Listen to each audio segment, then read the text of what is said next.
सावित्री, हे बघ मी तुझ्यासाठी काय आणलंय. हे काय आहे ती? अगं असं काय करतेस? ही पुस्तके आहेत, या पुस्तकांचं वाचन कर. इश्श, आता या वयात कसं वाटल ते? हे बघ सावित्री, तू मला लग्नाच्या वेळेस वचन दिलं होतंस, आता नाही म्हणू नकोस. हे तुला करावंच लागेल. आजपासून तुझा अभ्यास सुरू. अहो, पण लोक काय म्हणतील? किती बदनामी होईल आपली. लोक तू करतील आपल्यावर. स्त्रिया या घरातल्या कामातच बऱ्या वाटतात, असं बाहेर जाऊन नाही हो. बरं असू द्या, ही पुस्तके राहू द्या बाजूला, मला लय काम आहे ती. अरे बाळा, गप माझ्या सोन्या, तुला काय हवंय? काय रडतयस? अगं बाई, हे सांग तू लय तापले या. हे पण घरी नाहीत, आता मी काय करू? सावित्री, अगं ये सावित्री, किती रडतय तुझं बाळ? काय झालंय त्याला? होय रे पारू, रात्रीपासून लय रडायला लागले बघ. काय ठाऊक काय झालं या? अंग बी लय तापलं या. अगं सावित्री, अगं याचं अंग तर इस्तवणी तापलं या. होय रे पारू, आता मी काय करू? अगं सावित्री, ही तर भूतबाधा आहे, भूतबाधा. काय भूतबाधा? माझ्या लेकराला भूताने झपटलंय? नाही नाही, असं होऊच शकत नाही. होय सावित्री, असं झालंय. याच्या पापण्या बघ कशा लाल झाल्यात. मग आता मी काय करू? हे पण घरी नाहीत. अगं तुझं पोरगं लय तापलंय, आता रडत बसू नकोस, लय वाया घालू नकोस. आपल्या गावाबाहेर मांत्रिक बाबा आलेत, लय जालीम उपाय करतात ते. त्यांच्याकडे घेऊन जा त्याला. वाटलं तर मी येते तुझ्या संग. होय होय, चल लवकर, माझं लेकरू लय तापलं या. बाबा, ते बघा, एक बाई आपल्या बाळाला घेऊन येत आहे आपल्याकडे. म्हणजे आज आपली कमाई होणार.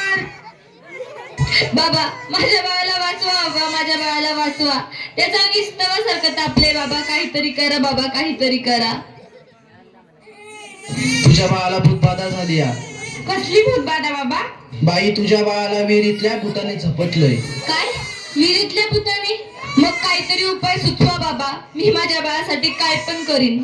बाई, तू काळजी करू नकोस, बाबांवर विश्वास ठेव, सगळं काही चांगलं होईल. थोडा धीर धर. कसा धीर धरू बाबा, कसा धीर धरू? तुला तुझ्या बाळासाठी बळी द्यावा लागेल, म्हणजे तुला एक बकऱ्याचा नैवेद्य द्यावा लागेल. ठीक आहे बाबा, मी माझ्या बाळासाठी वाटते ते करीन, पण माझं बाळ वाचलं पाहिजे. माझ्या बाळाला वाचवा बाबा. बाई, तुला काय करायची गरज नाही, तू फक्त पैसे दे, नैवेद्य आम्ही करू. ठीक आहे बाबा, मी वाटेल तेवढे पैसे देईन, पण माझं बाळ वाचलं पाहिजे. हे घे अंगारा, दिवसातनं 2 वेळेस लावत जा बाळाला. बाबा की जय हो, बाबा की जय हो. बाबा बोले, बाबा बोले.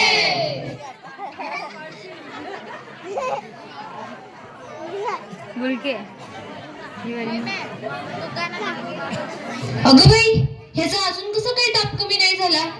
काल बाबाकडे जाऊन पण काय बी फरक पडला नाही. अगं किती रडतोय तो?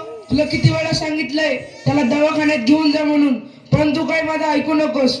अहो ऐका ना, चिडू नका, जरा बघा ना हातात घेऊन. याचा ताप कायच कमी नाही झाला. जरा बघा ना याला काय झालंय ते. त्यावेळी तुला किती वेळा सांगितलं की घरात प्रसूती करू नकोस म्हणून. अशा वेळी एका आईचं आणि बाळाचं दवाखान्यात असणं किती महत्वाचं असतं, माहित आहे का तुला? अहो, पण पुरुषाच्या हातून प्रसूती करताना लाज वाटते. कसं वाटतं ते? त्यावेळेस दवाखान्यात कुठल्या महिला डॉक्टर पण नव्हत्या, मी कशी करणार होते प्रसूती? अगं याचं अंतर तव्यासारखं तापलंय, अशी कशी गाफील असतेस तू? अहो, मग काहीतरी करा ना. दादा, लवकर जाऊन वैद्यांना बोलव. हे काय करतेस तू? मी याला देवाचा अंगारा लावते. बस कर सावित्री, हा सर्व अंधविश्वास असतो. अहो, जरा विश्वास ठेवा. हे बघा, याचा ताप कमी होतोय, कपाळ पण अगदी थंड पडलं या. बघा ना जरा. उठ ना बाळा, उठ, डोळे उघड. हे बघ, तुझी मम्मी तुला बोलवतीये. उठ ना पिल्लू, आई तुला आवाज देते. उठ ना बाळा. काय झालं? अहो याला काय झालं? हा उठत का नाहीये आणि डोळे पण उघडत नाहीये. ए बाळा उठ ना, काय झालं? अहो काय झालं याला? हा सास गप्प गप्प काय? ए उठ ना बाळा, काय झालं तुला? अहो बघा ना जरा. नाही राहणार मी अडाणी. मी शिकेन, मी नक्की शिकेन. कारण उद्या एखाद्या कुणी आईला उपचाराच्या कमतरतेमुळे आपल्या बाळाला मुकावे लागणार नाही. मी शिकेन, मी नक्की शिकेन. शाबास सावित्री, शाबास. मला तुझ्याकडून हीच अपेक्षा होती.